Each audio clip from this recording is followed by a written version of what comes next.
सुप्रभात विद्यार्थियों। आज हम हिंदी पढ़ने के लिए पुनः एकत्र हुए हैं। हिंदी अध्ययन में शामिल होने के लिए पठन सामग्री लेकर के उपस्थित हों। पाठ्य पुस्तक, हिंदी नोटबुक, पेन, पेंसिल इत्यादि। आज हम पाठ एक वह भारत देश हमारा है नामक कविता के अभ्यास कार्य को करेंगे। सबसे पहले बहुप्रतिभा सिद्धांत की ओर बढ़ते हैं। विद्यार्थियों, यदि आपने पुस्तक में दिए गए बहुप्रतिभा सिद्धांतों में प्रश्न संख्या नहीं लिखी है तो वीडियो को यहीं पर रोकें और पहले बहुप्रतिभा सिद्धांत प्रश्नों में प्रश्न संख्या लिख लें।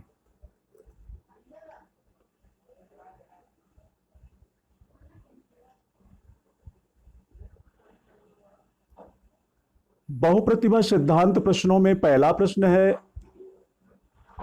कोटि कोटि विशेषण का कौन सा प्रकार है? कोटि कोटि यहां पर विशेषण है और किस प्रकार का विशेषण है यह पूछा जा रहा है। कोटि, कोटि मीन्स होता है प्रकार या कोटि मीन्स होता है करोड़। तो यदि कोटि मीन्स करोड़ होता है तो करोड़ के अर्थ में कोटि कोटि संख्यावाचक विशेषण है। इस प्रश्न का उत्तर यहीं पर लिख लेंगे, संख्यावाचक विशेषण। दूसरा प्रश्न दिया हुआ है, एक तारा को छेड़कर जो वाद्य यंत्र बजाए जाते हैं उसके चित्र दिखाइए। कविता में कौन से वाद्य यंत्र के बारे में बताया गया है? तो यहां पर जो दिया है, एक तारा को छेड़कर जो वाद्य यंत्र बजाए जाते हैं, तो प्रश्न कुछ अधूरा सा लग रहा है। एक तारा के जैसे ही जो वाद्य यंत्र बजाए जाते हैं, एक तारा क्या होता है? एक ऐसा वाद्य यंत्र होता है जिसमें तार लगी होती है और एक ही तार होती है, वो एक ही तार के माध्यम से बजाया जाता है। तो यहां पर हम तार के माध्यम से बजाए जाने वाले वाद्य यंत्रों के नाम स्मरण करेंगे। तार के माध्यम से कौन कौन से वाद्य यंत्र बजाए जाते हैं? जैसे वायलिन, सितार, गिटार इत्यादि। आगे प्रश्न में ही दिया हुआ है, कविता में कौन से वाद्य यंत्र के बारे में बताया गया है? तो कविता में एक तारा वाद्य यंत्र के विषय में बताया गया है। इस प्रश्न को कहीं नहीं लिखना है, मौखिक इसका उत्तर रहेगा। तीसरा प्रश्न है, दूसरे पद्य को हाव भाव सहित गाकर सुनाइए। तो इस प्रश्न का उत्तर भी कहीं नहीं लिखना है। विद्यार्थी इसे स्वयं हाव भाव के सहित अपने घर में ही गाएंगे। तो लिखना कहीं नहीं है उत्तर, इसे स्वयं में केवल करना है। तो आप लोग अपनी पुस्तक लीजिए और घर में ही इस पद्य को पूरे हाव भाव के साथ गा लीजिए। अगला प्रश्न है प्रश्न 4, भारत में कितने राज्य व केंद्र शासित प्रदेश हैं? इस प्रश्न का उत्तर आप लोगों को भली प्रकार मालूम होगा, फिर भी मिला लीजिए। भारत में 28 राज्य और 8 केंद्र शासित प्रदेश हैं। 28 राज्य और 8 केंद्र शासित प्रदेश हैं। अंतिम पद में, अगला प्रश्न है, अंतिम पद में भारतीयों की कौन सी विशेषताएं बताई गई हैं? अंतिम पद में कौन सी विशेषताएं बताई गई हैं? अंतिम पद पर ध्यान दीजिए। रंग बिरंगी धर्म ध्वजाएं हैं मानव कल्याणी, कहीं नमाज, प्रार्थना, पूजा और कहीं गुरुवाणी। मजहब की दीवार बनाना हमें नहीं है भाता, भेदभाव से अपमानित होती है भारत माता। हर दिल में मंदिर, मस्जिद, गिरजा, गुरुद्वारा है, वह भारत देश हमारा। ये अंतिम पद्यांश था। अब इसमें भारतीयों की किन विशेषताओं को बताया गया है? तो यहां पर बताया गया है, मजहब की दीवार बनाना हमें नहीं है भाता, यानी हमें धर्म के रूप में अपने आप को बांट लेना यह हमें पसंद नहीं है। भारतीयों की विशेषता यह है कि भारतीय धर्म के आधार पर अपने आप को एक दूसरे से अलग नहीं करते। फिर है, भेदभाव से अपमानित होती है भारत माता, और कारण उनके इस भेदभाव से भारत माता अपमानित होती है।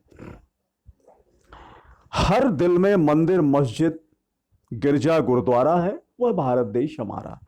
हर दिल में यानी हम सभी लोग मंदिर, मस्जिद, गिरजाघर, गुरुद्वारा सबकी बराबर सबको सम्मान देते हैं और सभी आदर के योग्य हैं हमारे लिए।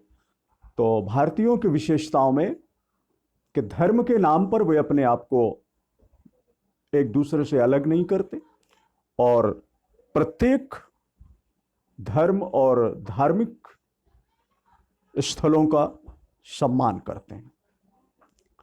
भेदभाव नहीं करते हैं एक दूसरे के प्रति, क्योंकि भेदभाव करने से भारत माता अपमानित होती है। इस प्रश्न के उत्तर को नोटबुक में लिखेंगे। अगला प्रश्न है प्रश्न संख्या 6। यहां पर दिया हुआ है, रु और रू के अंतर को समझाइए। तो यहां पर रा में छोटऊ की मात्रा और रा में बड़ऊ की मात्रा को लगाकर दिखाया गया है। आपको इसके अंतर को समझना है। तो रा का जब छोटऊ के मात्रा लगाते हैं तो बनता है रुपया, और जब बड़ऊ की मात्रा लगाते हैं तो बनता है रूपा, रूपा। तो यहां पर रा में छोटऊ की मात्रा और रा में बड़ऊ की मात्रा को ही समझना है। ठीक है, अगले क्रम में बढ़ते हैं। अगला क्रम है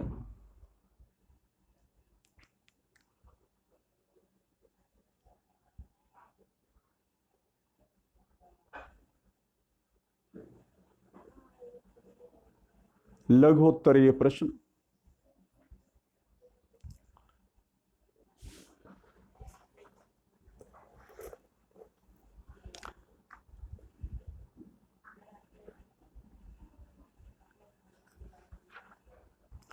प्रश्न संख्या 2 लघु उत्तरीय प्रश्नों में दिया हुआ है, निम्नलिखित प्रश्नों के उत्तर संक्षेप में दीजिए।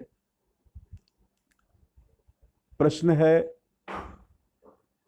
मां के का नंबर प्रश्न है, मां के लिए उसकी सब संतानें कैसी हैं?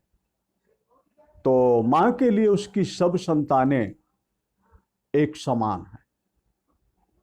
कविता में आपने कल पढ़ा था, समझा, दोहराया भी होगा घर में। तो कविता की पंक्तियां हैं, कोटि कोटि संतानें मां की, सब हैं एक समान। तो मां की संतानें कैसी हैं? मां की सब संतानें एक समान है। अगला प्रश्न है, हमें क्या नहीं भाता है? हमें क्या नहीं भाता है? मजहब की दीवार बनाना हमें नहीं भाता है, यानी धर्म के नाम पर अपने आप को एक दूसरे से अलग करना, एक दूसरे से अपने को बांट के अलग रखना, यह हमें नहीं भाता है। भाता का मतलब होता है पसंद। अगला प्रश्न है, एकता का एक तारा कहाँ बजता है? एकता का एकतारा कहाँ बजता है? तो इस प्रश्न का उत्तर है जनगण मन में जहां एकता का बजता एकतारा है। जनगण मन, जनगण मन भारतीयों के लिए कहा जा रहा है, तो भारतीयों के मन में एकता का एकतारा बजता है। प्रत्येक भारतवासी के मन में एकता का एकतारा बजता है। अगला प्रश्न है भारत अनेकता में एकता के लिए क्यों प्रसिद्ध है? भारत अनेकता में एकता के लिए क्यों प्रसिद्ध है?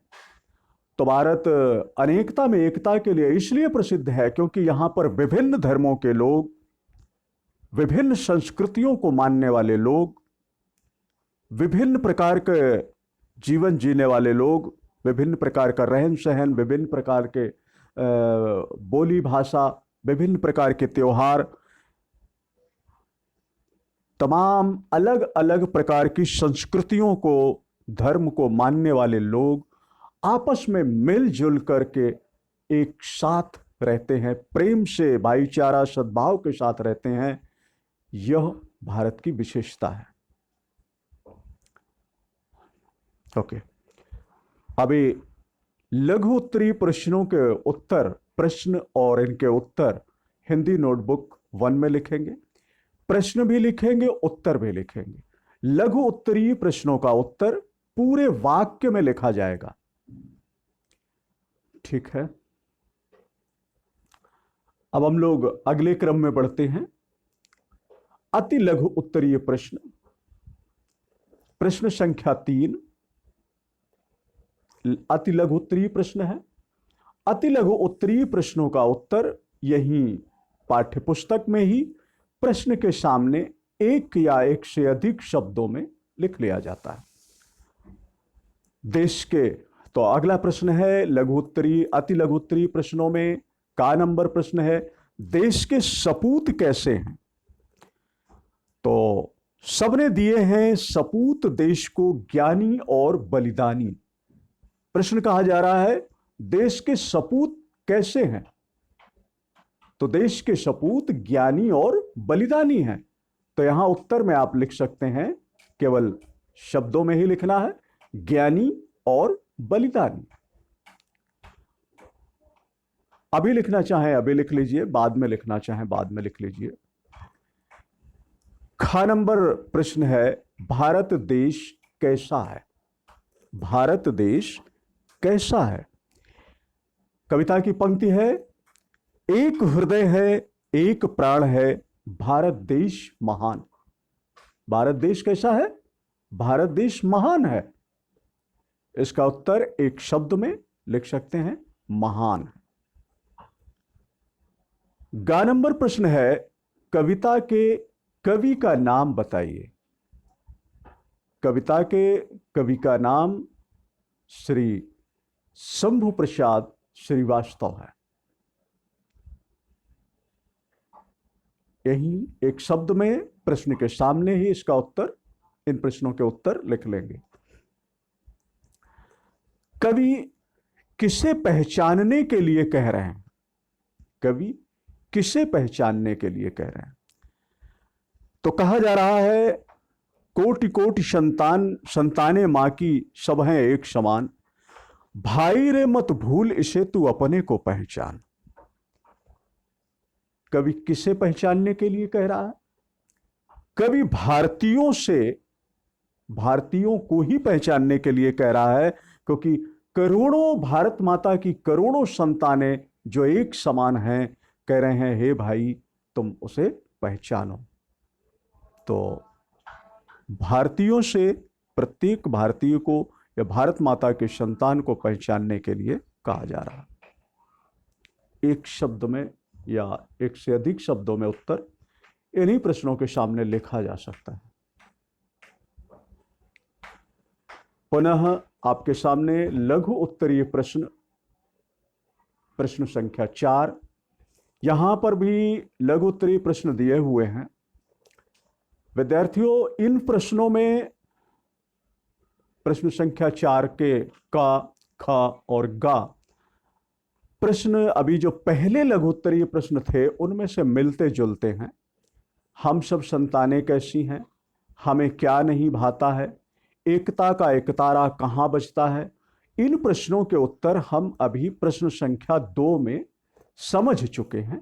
तो बार बार उन्हीं प्रश्नों के उत्तरों को लिखना ठीक नहीं है। तो आप लोग प्रश्न संख्या क, प्रश्न संख्या ख और प्रश्न संख्या ग तीनों में कट का निशान लगा दीजिए। इसे आपको कहीं नहीं लिखना है क्योंकि ये आप प्रश्न संख्या 2 में एक बार लिख चुके हैं। अभी घ नंबर प्रश्न है, धर्म ध्वजाओं की विशेषता बताइए।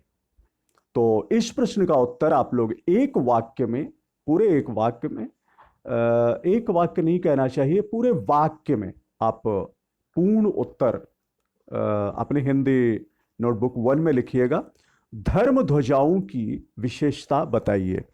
रंग बिरंगी धर्म ध्वजाएं हैं मानव कल्याणी। तो धर्म ध्वजाओं की विशेषताएं क्या है? ये रंग बिरंगी जरूर है, यानी विभिन्न धर्मों की जो धर्म ध्वजाएं हैं वह मानव के कल्याण के लिए है, मानव के हित के लिए है। ठीक है, अब हम लोग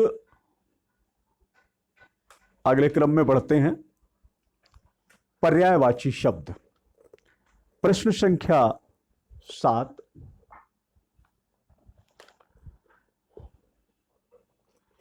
भाषा बोध के क्रम में प्रश्न संख्या 7 है। निम्नलिखित शब्दों के दो दो पर्यायवाची शब्द लिखिए। तो पहला शब्द दिया हुआ है का नंबर वसुंधरा। वसुंधरा के दो पर्यायवाची शब्द बताने हैं। वसुंधरा मीन्स होता है धरती, तो इस प्रकार धरती के दो पर्यायवाची, तो धरती और पृथ्वी। वसुंधरा के दो पर्यायवाची धरती और पृथ्वी। खा नंबर है स्वर्ग। स्वर्ग के दो पर्यायवाची, स्वर्ग सुरलोक, सुरलोक और देवलोक। देवलोक, सुरलोक, देवलोक। मां, मां शब्द के दो पर्यायवाची लिखने हैं। तो मां शब्द के दो पर्यायवाची हैं माता, जननी। माता, जननी। घ नंबर है मानव। मानव शब्द के दो पर्यायवाची लिखने हैं। मानव शब्द के दो पर्यायवाची हैं मनुष्य, मनुज। मनुष्य, मनुज। अगला शब्द है देश। इसके दो पर्यायवाची शब्द हैं राष्ट्र, मुल्क। राष्ट्र, मुल्क। अगला शब्द है गुरु। गुरु शब्द के दो पर्यायवाची बताने हैं। तो इसके दो पर्यायवाची हैं शिक्षक, अध्यापक। शिक्षक, अध्यापक। अगला शब्द है प्रेम। प्रेम के दो पर्यायवाची हैं स्नेह और प्यार। स्नेह और प्यार। अगला शब्द है कथा। कथा के दो पर्यायवाची कहानी, किस्सा अथवा गाथा। गाथा, कहानी या किस्सा। ठीक है, इस प्रकार इन शब्दों के दो दो पर्यायवाची शब्द। अब हम लोग विपरीतार्थक शब्दों की ओर बढ़ेंगे। प्रश्न संख्या 8, विपरीतार्थक शब्द। विपरीतार्थक शब्दों का मतलब विपरीत अर्थ बताने वाले शब्द, उल्टा अर्थ बताने वाले शब्द। तो यहां पर पहला शब्द दिया हुआ है स्वर्ग। स्वर्ग का विपरीत होगा नरक, नरक। दूसरा शब्द है मानव। मानव का विपरीत शब्द होगा दानव, दानव। अगला शब्द है अपना।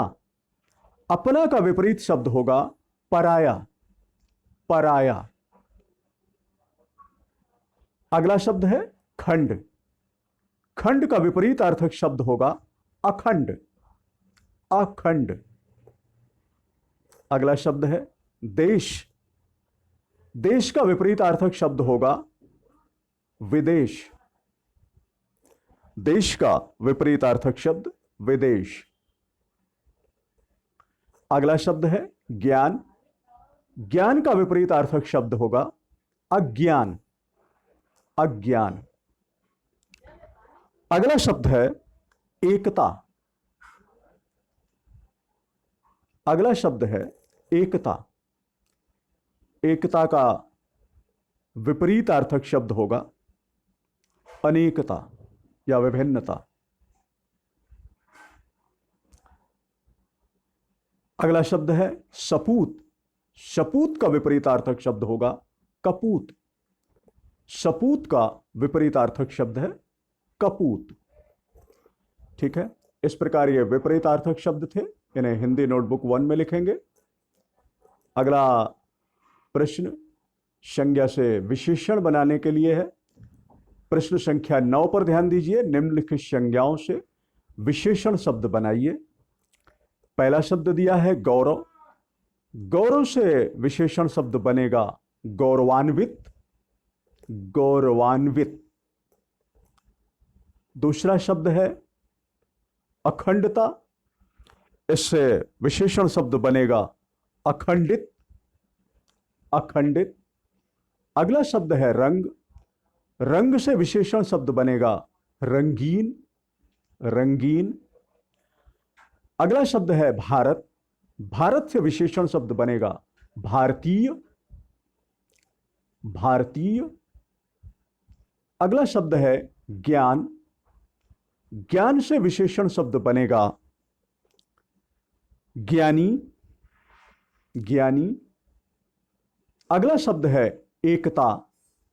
एकता से विशेषण शब्द बनेगा एकत्रित या ऐक्य। ऐक्य। अगला शब्द है स्वर्ग। स्वर्ग से विशेषण शब्द बनेगा स्वर्गीय। स्वर्गीय।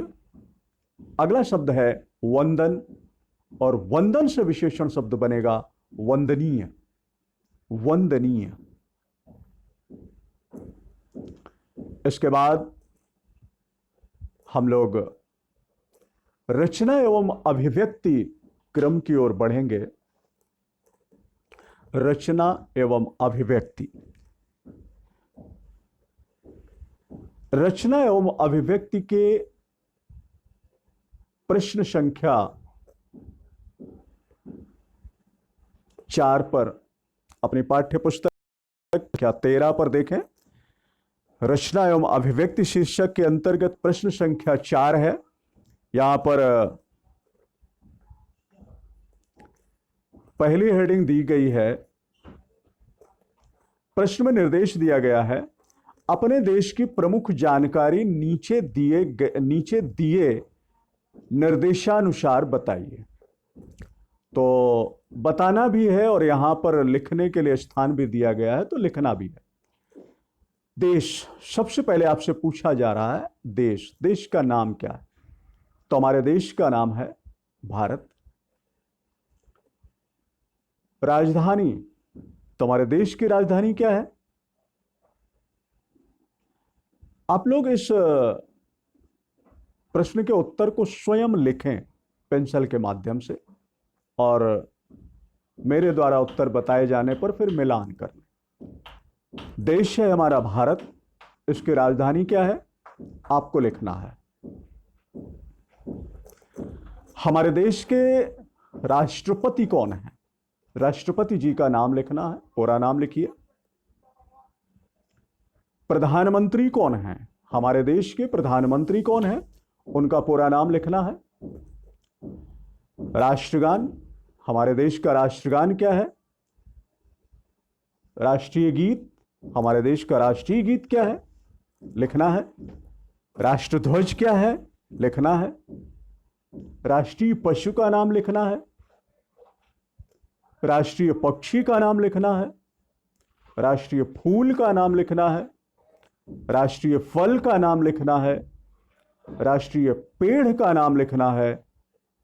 राष्ट्रीय मुद्रा का नाम लिखना है, राष्ट्रीय खेल का नाम लिखना, देश का नाम, राजधानी का नाम, राष्ट्रपति जी का नाम, प्रधानमंत्री जी का नाम, राष्ट्रगान का नाम, राष्ट्रगीत का नाम, राष्ट्रध्वज का नाम, राष्ट्रीय पशु का नाम, राष्ट्रीय पक्षी का नाम, राष्ट्रीय फूल का नाम, राष्ट्रीय फल का नाम, राष्ट्रीय पेड़ का नाम, राष्ट्रीय मुद्रा का नाम और राष्ट्रीय खेल का नाम।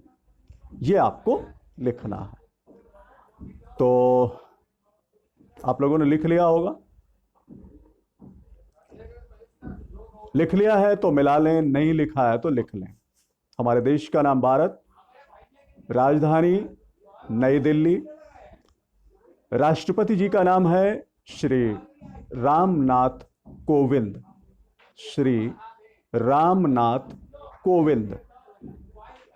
प्रधानमंत्री जी का नाम है श्री नरेंद्र दामोदर दास मोदी, श्री नरेंद्र दामोदर दास मोदी। हमारे देश का राष्ट्रगान है जन गण मन, जन गण मन। राष्ट्रगीत है हमारा वंदे मातरम, वंदे मातरम। राष्ट्रध्वज है हमारा तिरंगा, तिरंगा। राष्ट्रीय पशु है बाघ, बाघ। राष्ट्रीय पक्षी है मयूर, जिसे आप मोर भी कहते हैं, मोर। तो मोर भी लिख सकते हैं, मयूर भी लिख सकते हैं। राष्ट्रीय फूल है कमल, कमल। राष्ट्रीय फल है आम, आम। राष्ट्रीय पेड़ है बरगद, बरगद। राष्ट्रीय मुद्रा है रुपया, रुपया। राष्ट्रीय खेल है हॉकी, हॉकी। ठीक इस प्रकार इसे आप लोग अपनी पाठ्य पुस्तक पर ही पेंसिल के माध्यम से लिखेंगे। अगले क्रम में बढ़ते हैं। भाषा बोध में ही पृष्ठ संख्या 12, हमारे हिंदी पाठ्य पुस्तक के पृष्ठ संख्या 12 में भाषा बोध शीर्षक के अंतर्गत पढ़िए और समझिए हेडिंग के अंतर्गत यहाँ पर कुछ परिभाषाएं बताई गई हैं, समझाई गई हैं। तो इसे आप लोगों को केवल पढ़ना है, समझना है और कहीं पर इसे लिखना नहीं है। तो पढ़ लेंगे, समझ लेंगे। अब बारी है गृह कार्य की।